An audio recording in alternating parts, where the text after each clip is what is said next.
Okay, 10.2 Arcs and Angles. Objective: Buckingham students will recognize major arcs, minor arcs, semicircle, central angles, and find the length of arcs.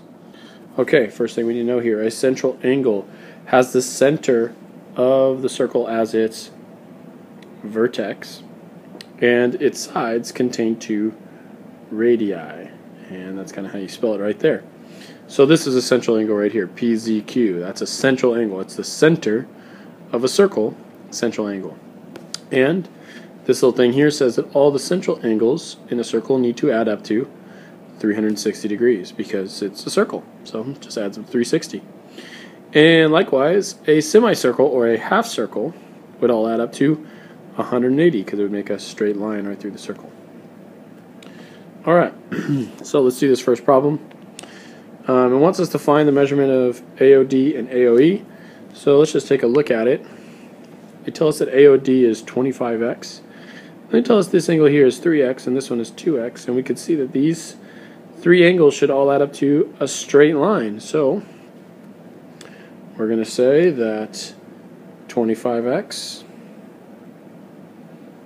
plus 3x plus 2x should all add up to 180 degrees. Well, 25 plus 3 plus 2 is 30, so we get 30x equals 180. And divide both sides by 30, we get x equals 6. Okay. Take that, plug it in, and 25 times 6 is 150 degrees.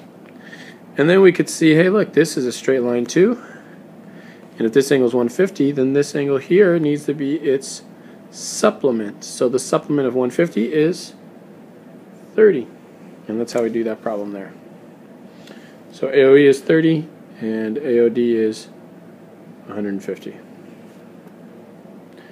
Okay, now let's talk about an arc. The two parts that a central angle separates the circle into. So you could check it out. Here's my central angle. I got these two sides of my angle. They're the radii. And it cuts this part of the circle into a minor arc, and it cuts this part of the circle into a major arc. And if, let's say, I'm going to actually pick green since this is green. Say this central angle is 70 degrees. Well, that would mean that the minor arc has the same measure of 70 degrees. And we would find the major arc because this whole thing has to equal 360, so it's whatever's left after 70. So it would just be 360 minus 70, or 290 degrees. Okay, that's how you find it. I got this little chart here to tell you. So the minor arc is equal to the central angle, and it's always less than 180. The major arc is 360 minus the central angle, and it's always greater than 180. And a semicircle, well, that would be like if I added a little point here. Imagine that this is a straight line right here. I know my drawing's not great, but imagine this is a straight line. That would make BDE here a semicircle. And semicircles always have a measurement of 180. So we write these things like arc AB, minor arc AB, I just put a little arc symbol, AB. And for major arc BDA, I'd put BDA. And for semicircle, I put BDE. So that's a little arc symbol that we use there. Now, you'll notice that on the next page, my computer can't do the arc symbol, so I found a replacement. It's not quite up to par, but it works. All right, let's go on to this next theorem here. It says, in the same or in congruent circles, two arcs are congruent if and only if their corresponding central angles are congruent. So if the angles are congruent, the arcs are congruent. It's basically what they're saying here. But they have to be of the same type of circle, either congruent circles or the same circle. And the other thing they want to tell us here is the measure of an arc formed by two adjacent arcs is the sum of the measure of two arcs. Well, here's what this means. Let's say I have arc AE here. I'm going to color it in red. If I was to figure out what the measure of that is, and then I was to find the measure of EH here, together, that should give me this measurement of AH. Okay? That should give me the measurement of AH. That's all. Sorry about that little glitch. If you have two arcs right next to each other, you can add them up to get the total arc. That's it. Okay, let's go to the next page.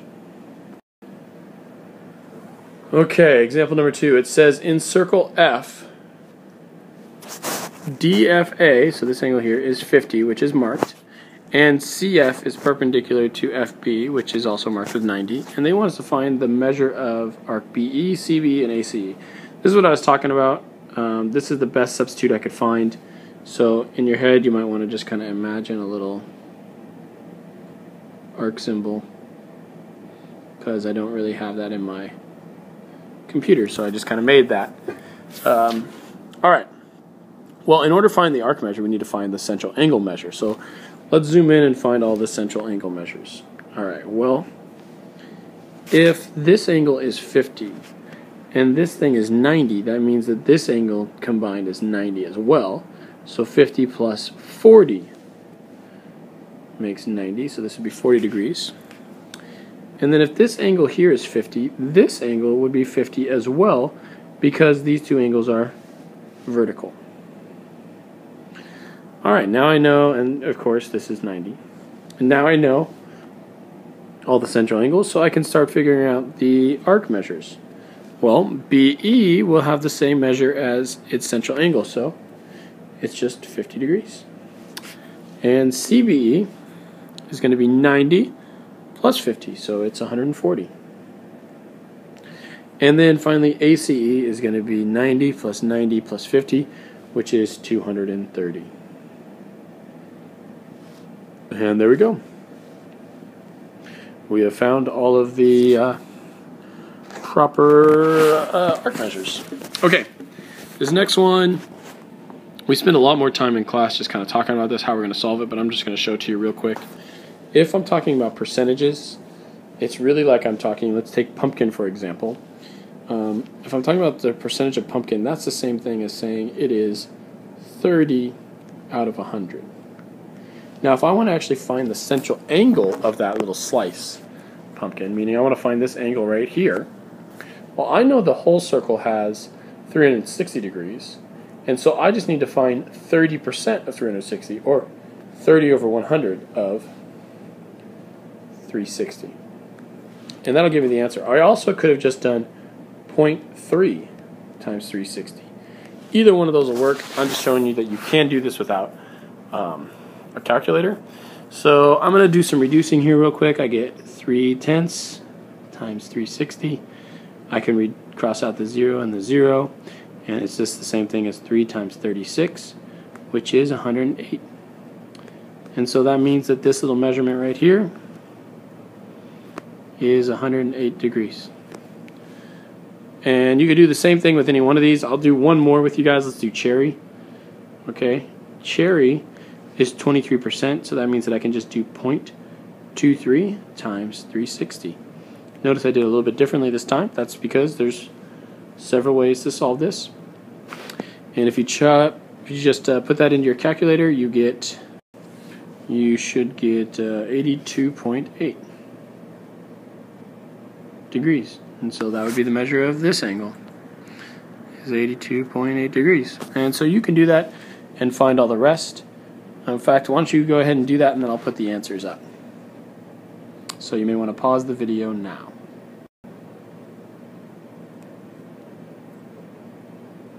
Okay, so here's the answers. Should have got, for pecan I got 28.8 degrees, for coconut I got 108 degrees, and for apple I got 129.6 degrees. Okay. Next one says, using the image from example number 2, find the length of AD, of arc AD and arc CBE if FE is 15. So FE is 15. Well, let's go up and take a look at that picture now. Okay, so FE here is 15. Well, 15 is the radius, so if R is 15, that would mean that the circumference is twice the radius, which is 30 times pi. Okay, that's important because we need to know the whole circumference. And let's see, what are they trying to get us to find again? Arc AD and arc CBE. Okay, so they want to know what the measure of arc AD, the actual length, and CBE. Okay. This is kind of like a percentage question. Now, we know that the total distance around is 30 pi. But we just want to know what AD is. So how can we figure out what portion this little arc is of the whole thing? Well, remember the whole thing is 360, and this portion is only 50 degrees. So to find AD, or the length of it, AD, we can say 50 over 360 has to equal the length over the whole circumference, which is 30 pi. And we could do a little algebra, and we would, let's see if I can get enough space here. Yeah, I could probably do it right here. Multiply both sides by 30 pi to get the L all by itself. Cancel out a 0, cancel out a 0. I could probably pull out a 6 out of here, leave me with a 5, pull a 6 out of here, leave me with a 6, and so I would have 25 pi 6. That is my length. That is the length of AD. 25 pi divided by 6.